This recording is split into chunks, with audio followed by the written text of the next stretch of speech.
An ordinary government building, 9 floors of glass and steel reinforced concrete, built to code, built to last. Then one morning, a crude bomb causes destruction on an unimaginable scale. In 7 seconds, the building disintegrates. 168 people will die as a result of the explosion. Now, with cutting-edge computer technology, we reveal exactly what went wrong. Disasters don't just happen. They're a chain of critical events. Unravel the fateful moments in those final seconds from disaster.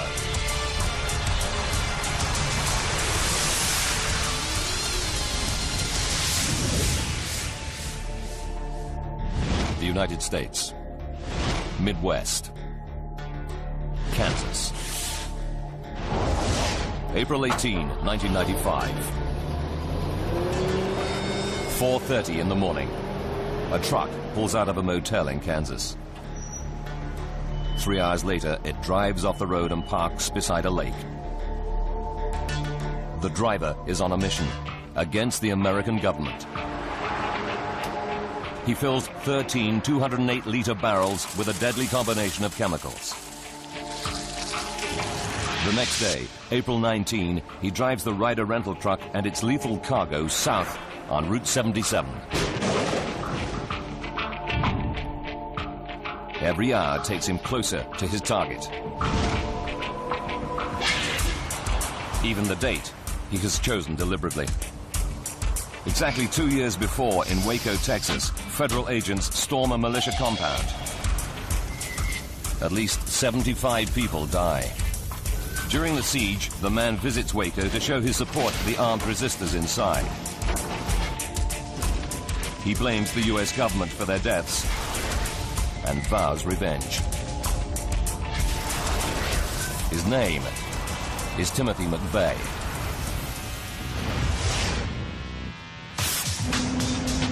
Oklahoma. It's the start of a bright and sunny day. Early morning traffic heads for the bustling capital of this Midwestern state. 7 o'clock. Timothy McVeigh, the Ryder truck, and its deadly cargo join the flow of vehicles going south along Highway 77.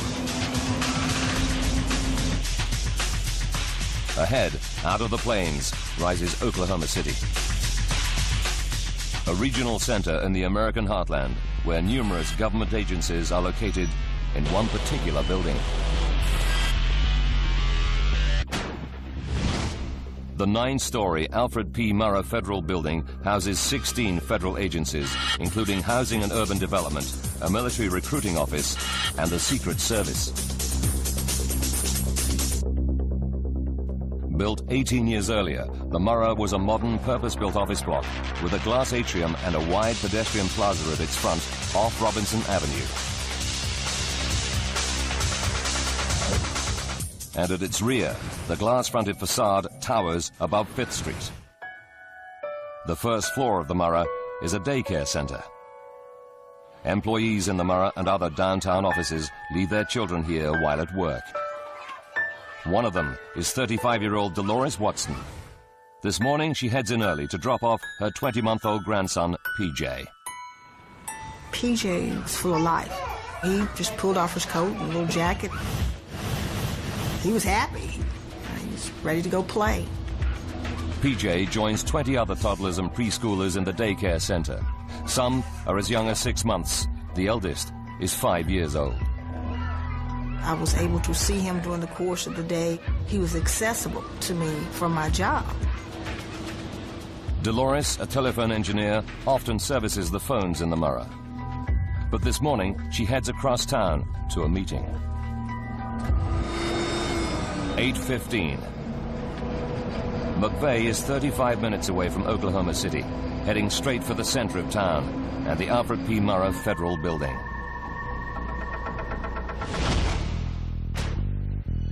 On the second floor, 59-year-old Florence Rogers is in charge of the Federal Employees Credit Union.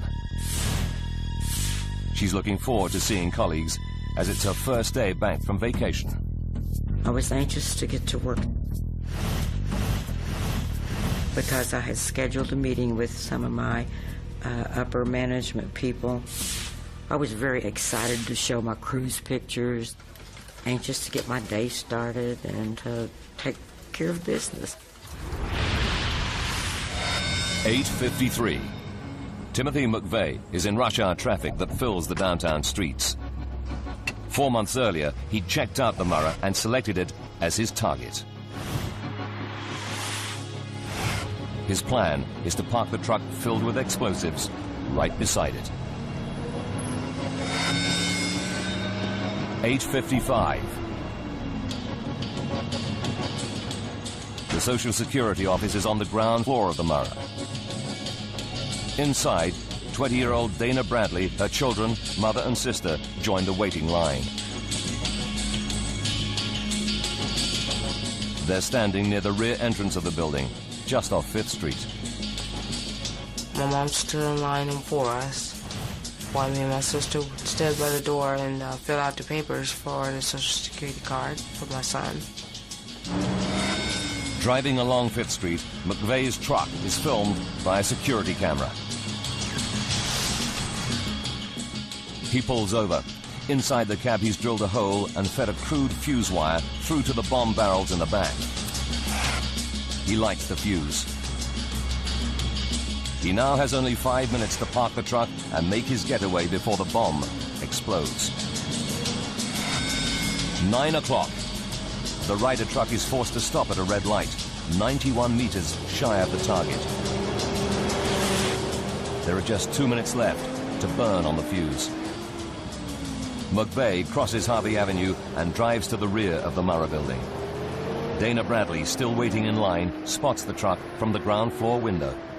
I turned around and I see a van, a moving truck, in front of the Social Security office. 9:01. On the second floor, Florence's meeting is underway. There were 8, and I was the 9th person in that little group. On the first floor, TJ and the other 20 children enjoy breakfast. And on the ground floor, Dana is still watching the truck. The driver gets out, goes to the back, and walks past our window. 9:01 and 30 seconds. McVeigh walks away. There are now 361 people inside the Murrah building. The fuse has just 43 seconds before it explodes the bomb. Timothy McVeigh parks a Ryder truck packed with explosives outside the Murrah Federal Building in Oklahoma City. Now, using advanced computer technology, we'll discover what really happens when the bomb explodes. 9:02. The fuse has just 30 seconds to burn. 361 people are in the Murrah building.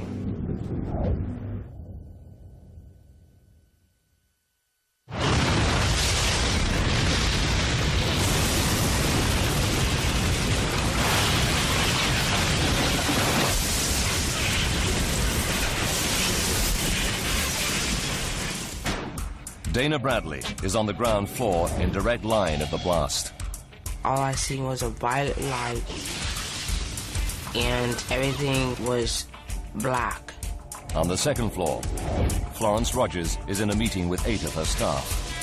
There was a rush of air like a tornado. Everything literally was blowing up before my eyes. I knew that was just it, and I prayed.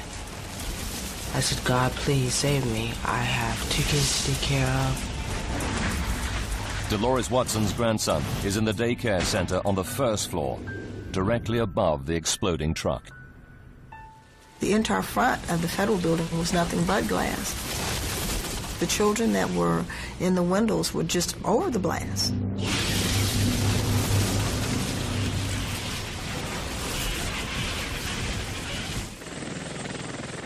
It takes 7 seconds for the 9-story building to collapse in ruins. The blast devastates 324 buildings over 10 city blocks. Windows shatter and cars erupt in flames. People hear it as far as 89 kilometers away. The shockwave registers 6 on the Richter scale, equivalent to a major earthquake. If you are anywhere downtown, you've probably heard it and felt it. From across the city, 11 fire engines race downtown.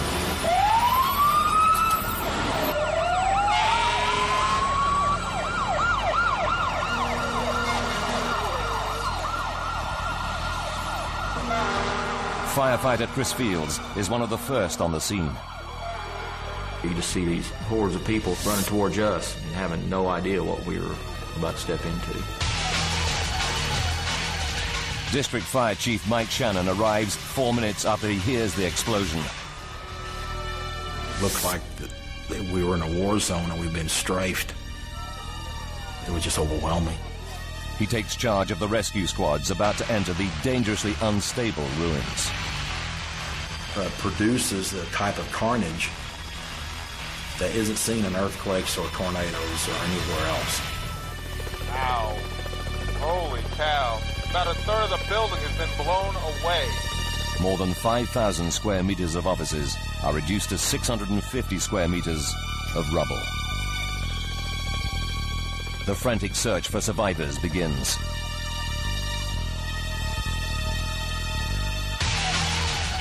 On the remains of the second floor, Credit Union Chief Florence Rogers stares into a gaping hole. I started wondering about the staff in the room with me. They were gone in a swish. Florence is helped down to the pedestrian plaza just below her second floor window. It took a few minutes after I was even out of there to realize that they hadn't run away. They hadn't left my office. They had literally been taken away by all the floors on top of them. But why does Florence survive when all 8 of her colleagues vanish under the rubble? The answer will provide a crucial lead to investigators trying to unravel the disaster. Florence goes into shock. News cameras catch her wandering nearby, wrapped in a blanket.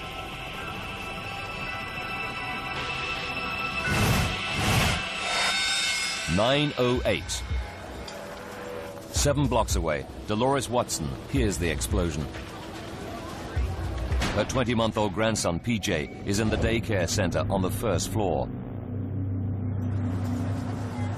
Only there no longer is a first floor. She joins the flood of anxious parents rushing to the scene. In my mind, I was thinking, is this real? I know it was real. I'm looking at it, but a big part of me was wanting to say, this is not really happening. Rescuers claw through the tons of mangled steel and rubble, desperately searching for any sign of life in the debris. Even seasoned fireman Mike Shannon is shocked by the scene of devastation. You're trying not to be emotional, and you're trying to think logical, but your mind keeps going back to what you're expecting to find.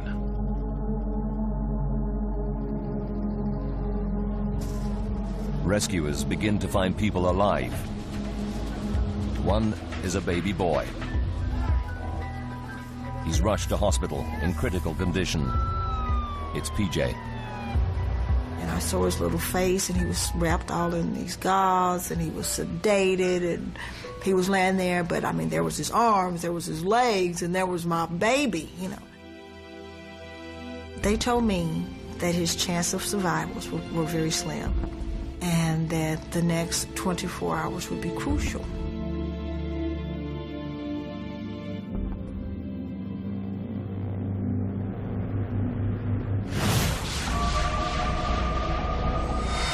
"10:20, 78 minutes after the explosion. While PJ remains in intensive care and the rescuers are struggling to pull out people alive, 97 kilometers to the north of Oklahoma City, State Highway Patrolman Charlie Hanger pulls over a suspicious, battered old car.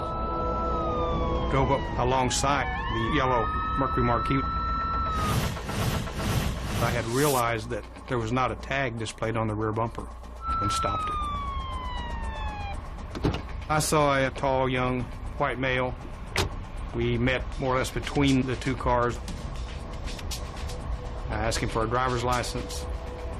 However, while he was retrieving that license, I saw what appeared to be a weapon under the jacket. Hands over your head. He says, "My weapon is loaded." At that point, I thought he was trying to intimidate me, and I nudged him a little bit with the barrel of my weapon. I said, "So is mine." I removed the weapon, threw it on the shoulder of the roadway.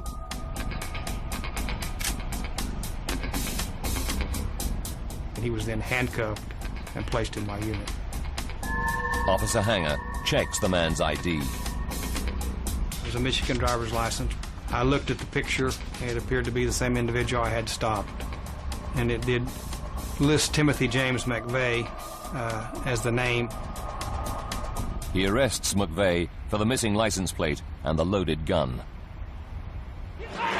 10:28, 86 minutes after the explosion. Back at the Murrah building, rescuers have come across something other than a victim in the rubble. They said they thought they'd found another explosive device. There's panic, and the rescue operation comes to an abrupt halt while the bomb squad investigate. 54 minutes later, they sound the all clear. It's a false alarm. But rescuers have lost precious time. Now they're back amongst the carnage as vital minutes tick by. 2 o'clock in the afternoon. Dana Bradley has been trapped in the rubble for 5 hours, as these images show. There was blood going through the concrete that was laying over me. Someone else's blood. All she can remember is standing on the ground floor with her mother and children watching the Ryder truck park.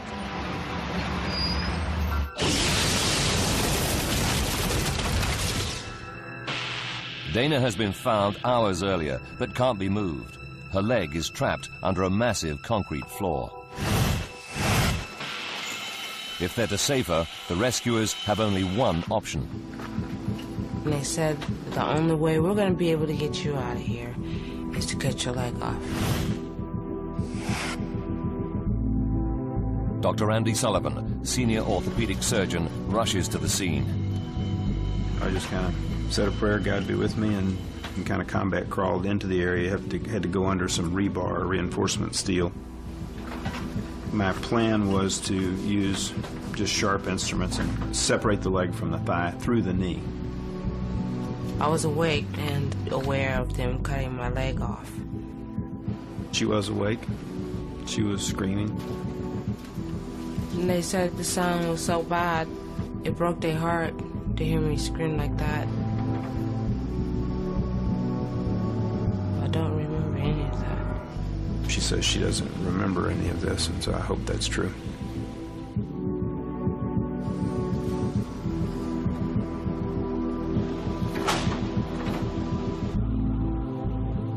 It takes 11 hours to recover all the survivors.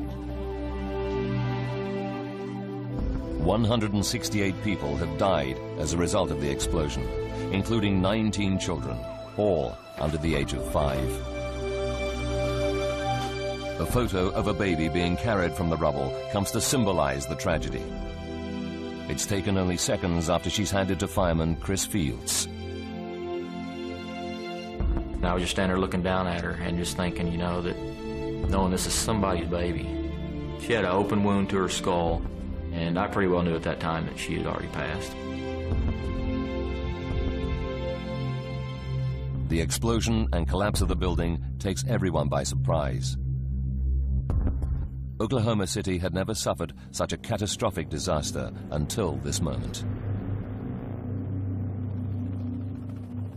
But it takes just 7 seconds for the 9-story building to collapse. Using the investigators' data, we can piece together the deadly chain of events to find out what really caused this terrible tragedy. State-of-the-art computer graphics will take you where no camera can go, into the heart of the disaster zone. It's obvious from the scale of devastation that this is not an accident, but the result of a bomb explosion. What kind of bomb could cause such devastation? Investigators start by looking for any evidence left behind. A giant crater in the road in front of the Murrah building indicates the center of the explosion. Dr. Paul Malacca is a military blast expert and co-author of the official report into the Oklahoma bombing.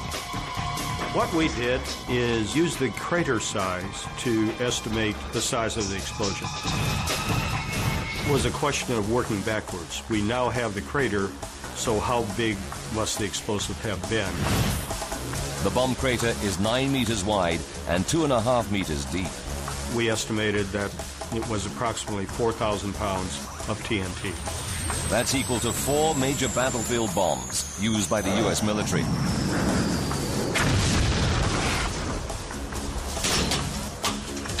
Eyewitness accounts place the Ryder truck at the heart of the crater. It's clear to investigators the bomb must have been inside. To demonstrate what happens, a truck is filled with just half the amount of explosives that detonated outside the Murrah building that morning.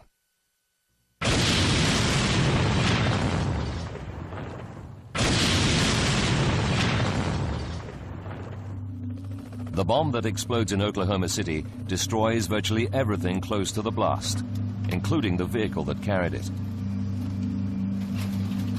But within an hour of the explosion, investigators find their first vital piece of evidence. Over 91 meters away, they discover a truck axle that doesn't seem to belong to any other vehicle. Could this be all that is left of the vehicle that carried the bomb? On the twisted metal, they discover the clearly marked vehicle identification number. FBI agents trace the number to a 1993 Ford truck owned by Ryder Rental. The Ryder branch in Junction City, Kansas, rented it 2 days earlier to a man named Robert Kling. Within 8 hours of the bombing, an FBI artist draws an identikit picture of Kling based on descriptions given by staff at the rental company. The FBI launches one of the biggest manhunts in American history. By evening the next day, they make the crucial breakthrough. A motel owner recognizes the identikit picture as a man who recently stayed there, driving a Ryder truck. He checks in using ID in the name of Timothy James McVeigh. But where is he now? FBI agents discover that State Trooper Hanger ran a computer check on a man with that name less than 2 hours after the bombing. Amazingly, they discover that McVeigh is still in jail for traffic and firearms offenses. The FBI arrests McVeigh as a suspect in the attack. It was something that you never envisioned being involved in, and it all came out of a routine traffic stop. 4 months later, McVeigh is charged with mass murder in Oklahoma. It would probably be the last thing that I would think of that an American would actually commit a terrorist act against American people. The FBI discover that the bomb is homemade from materials easily bought over the counter. McVeigh eventually admits that he made it by filling barrels with ammonium nitrate and liquid nitromethane, better known as fertilizer pellets and rocket fuel used in drag car racing. The deadly mixture of more than 3,000 kilograms cost less than $5,000. But the question remains, how could such a simple homemade bomb cause such destruction to a steel-reinforced concrete building?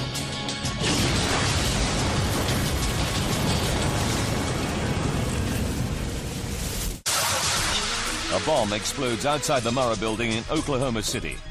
In just 7 seconds, it collapses, killing 161 people. It's not just a great human tragedy, but a devastating blow to national security. The FBI tracked down and arrest Timothy McVeigh, the man responsible. Now the investigation shifts focus. How can a crude homemade bomb cause such devastation? Is there a fatal flaw in the Murrah's design that could put similar office buildings at risk?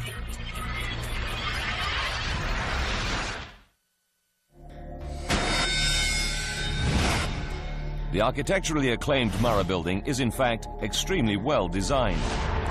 Oklahoma is in the middle of the Midwestern tornado belt. The Murrah is built from steel reinforced concrete used in military bunkers, able to withstand winds of up to 160 kilometers per hour. So why did McVeigh's simple homemade bomb cause it to collapse so catastrophically? Investigators tracked the last moments of McVeigh's journey second by second. At 9:01, just 73 seconds before the building's collapse, he parks the truck packed with explosives. He deliberately chooses a place where his bomb will inflict maximum damage. The rear of the building, beside one of the 4 columns that support the floors above. The bomb explodes.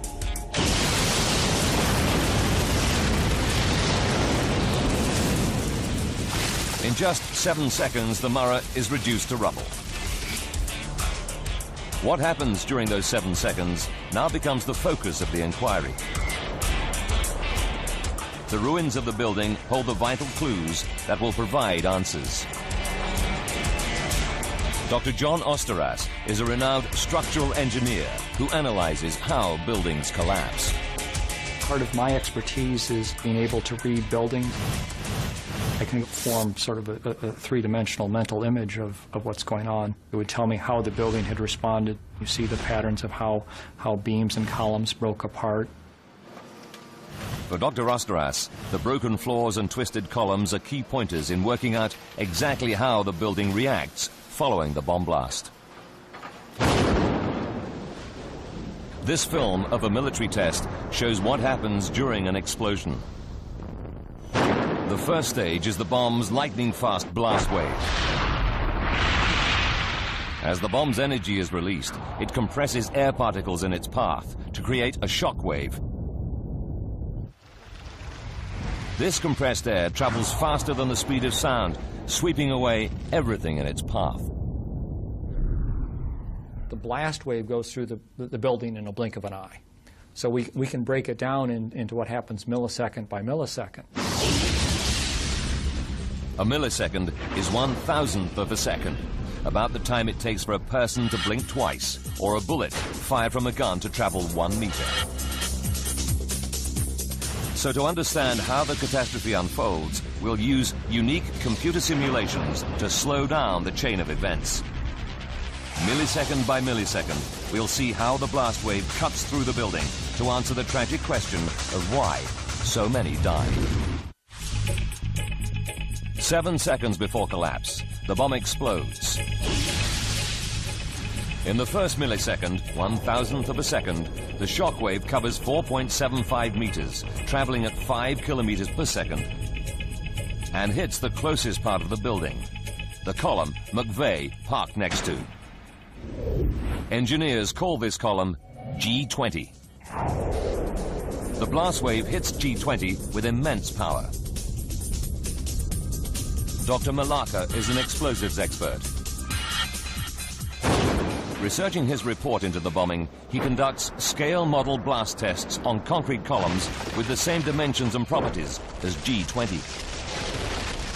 As the air blast expands violently, it exerts this enormous pressure on anything in its path. Dr. Malaka calculates that the shock wave hits the pillar with a force of more than 350 kilograms per square centimeter, destroying it. To put that in perspective, a 100-mile-an-hour hurricane wind is much less than 1 pound per square inch. So these blast pressures were enormous. Dr. Malacca and his colleagues feed their test data into the $100 million supercomputer of the U.S. Army Corps of Engineers. This helps them visualize a blast wave as it penetrates a building like the Murrah. They discover that 1 millisecond after destroying G20, the blast wave hits the glass-covered rear of the building. The facade of the building provided almost no resistance to the air blast. Military high-speed film shows what it's like when a blast wave hits a wall of glass. The windows are turned into a hailstorm of deadly shards.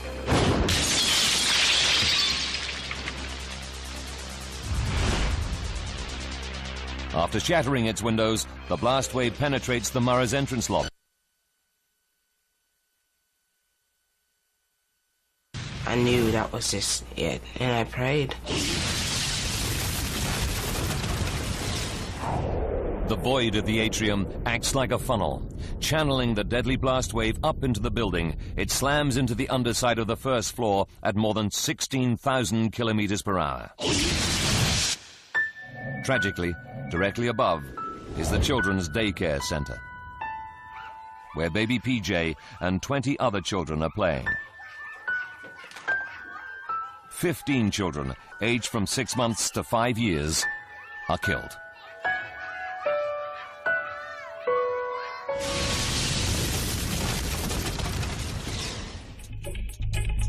After 8 milliseconds, the blast wave reaches the second floor, where Florence Rogers is holding a meeting.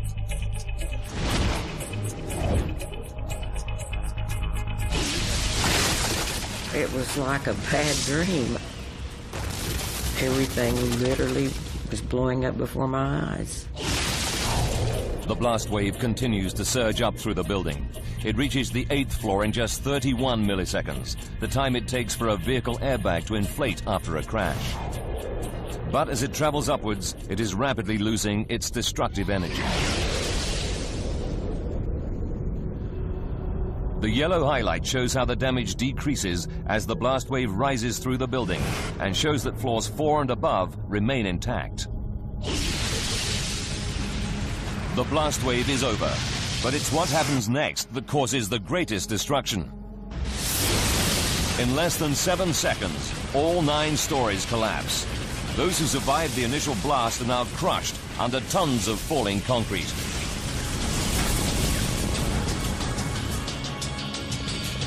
Investigators must now find out what causes this second wave of destruction. A massive homemade bomb has torn through the Murrah Federal Building in Oklahoma City. 161 people lose their lives, even though many survived the initial blast. The blast was powerful enough to damage only the lower floors of the 9-story building.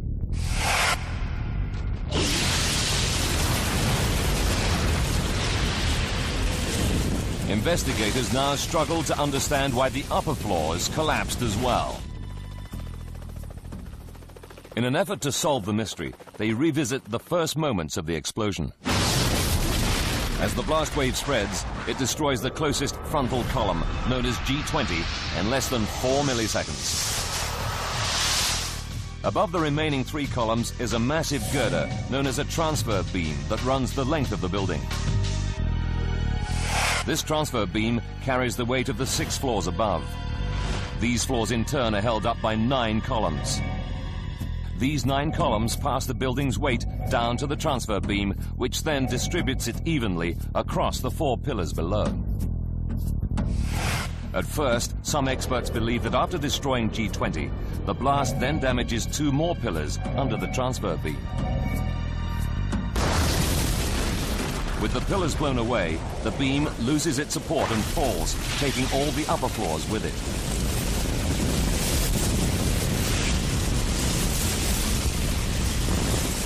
But the position of the transfer beam in the rubble doesn't support this theory.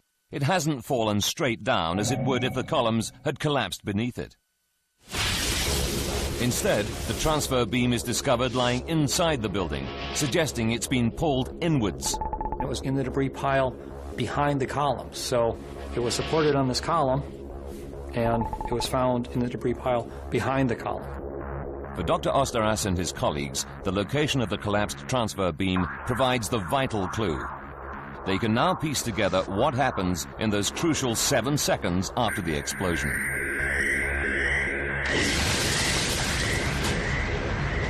The blast destroys G20, but does not destroy the other 3 columns and the transfer beam. With the building still intact, the blast wave then rips through the atrium of the Murrah. It smashes into the floors above at more than 16,000 kilometers per hour. There are 8 stories of concrete floor slabs in the Murrah connected to 9 supporting columns. But the second floor is also connected to the transfer beam that holds up the columns. This proves a critical factor as the blast wave powers through the building. Dr. Eve Hinman, a blast expert, worked with Dr. Osteras on the investigation. I think of the floor slabs often as the sail, like a sail on a sailboat, because they have so much surface area that the blast can act on. The blast forces up the floor slabs on the lower 4 stories. Blast pressure comes in, lifts the floor slab up, and the floor slabs just come up and shear off the columns, and then gravity takes over, and down they come.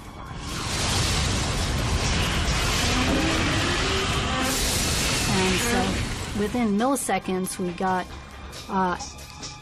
collapse of floor slabs on the 2nd through 5th floor. About 100 milliseconds after the explosion, the time it takes for the human brain to recognize an image, the 3rd and 4th floors collapse onto the 2nd, which is still attached to the transfer beam. This added weight means the 2nd floor also gives way, but crucially, its connection to the transfer beam remains intact. The beam is ripped off the columns by the falling floor and dragged into the building. My theory is that when the floor slabs came down, they pulled the transfer girder in. The transfer girder rolled over. As that 3rd floor slab collapsed and fell into the debris, it is pulling on the top edge of the transfer beam. And there's nothing to resist that force. 100 milliseconds after the blast. The transfer beam is pulled down and around by the falling floor. 200 milliseconds after the blast. The falling transfer beam sets off what engineers call progressive collapse. Progressive collapse is collapse that spreads beyond the initial zone of damage. 1 second after the blast, progressive collapse begins to destroy the Murrah building. You knock over one domino, that falls and it knocks over the next, and so on, and you get this progressive chain reaction. The transfer beam is the critical element or domino in the Murrah. It supports the columns that in turn support the 7 stories above. With the transfer beam gone, the upper floors are fatally weakened, and the building begins to collapse. Gravity takes another 5 seconds or so to bring the building down. It's all over in 7 seconds. This is the time it takes the 9th story floor to drop the 31 meters to the ground. More than 5,000 square meters of steel reinforced concrete collapses into a 2-story high pile of rubble. It really isn't the air blast that's hurting people. It is the building that is hurting people.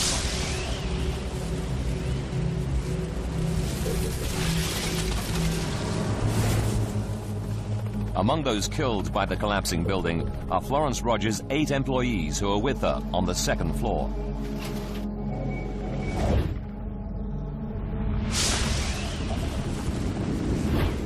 As the floor slabs collapse, only she survives because she's sitting directly over a supporting beam on the opposite wall from the explosion that remains undamaged. I didn't realize what a small little portion of my floor didn't break away. Someone said there was only about 18 inches left that didn't break away. Engineers now know why McVeigh's crude bomb causes such devastation. But was it inevitable? Today, there's an awful realization that an extra $100,000 spent on the construction of the building could have prevented its collapse.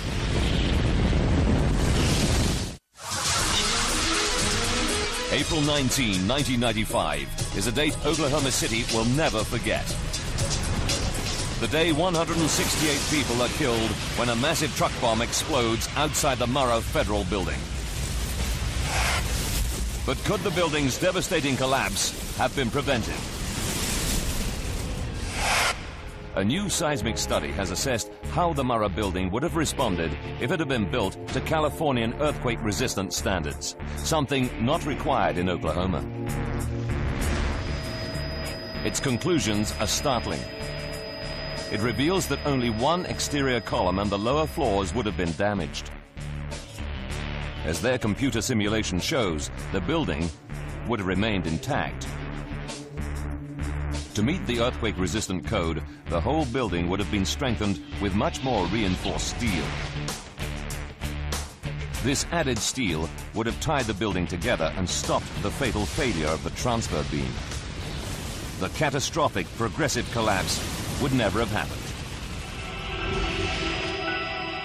It would have cost less than 1% of the building's original construction budget, around $100,000. The study suggests 4 out of 5 of those killed may then have survived. But in 1977, when the Murrah was built, no one ever imagined that it would be the target of a terrorist attack. Those who lived through that terrible day in 1995 still bear the scars. PJ is one of only 6 children from the daycare center who survived.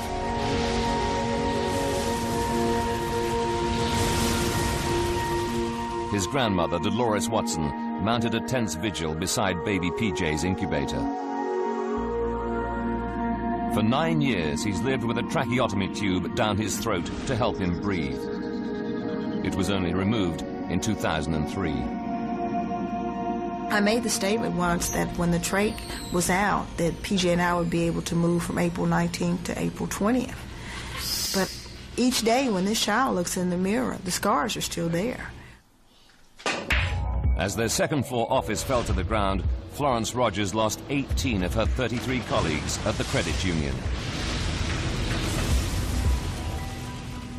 Nothing has ever been the same, or ever will be the same. It literally changes your life forever. She recruited new staff and re-established the company. Then she retired.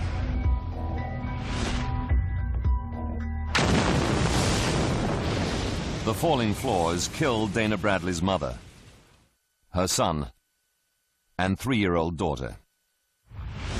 Dana survived the emergency amputation of her leg. Months of treatment followed, but Dana has achieved a miraculous recovery. We have your new prosthesis all finished up. Oh man, it was, wow, it was like, wow, I'm walking. Beautiful, I love it. I was strutting down the hallway. I loved it. The more I wanted to walk and the more I cared about living. Our special report. The remains of the Murrah were destroyed 5 weeks after the attack.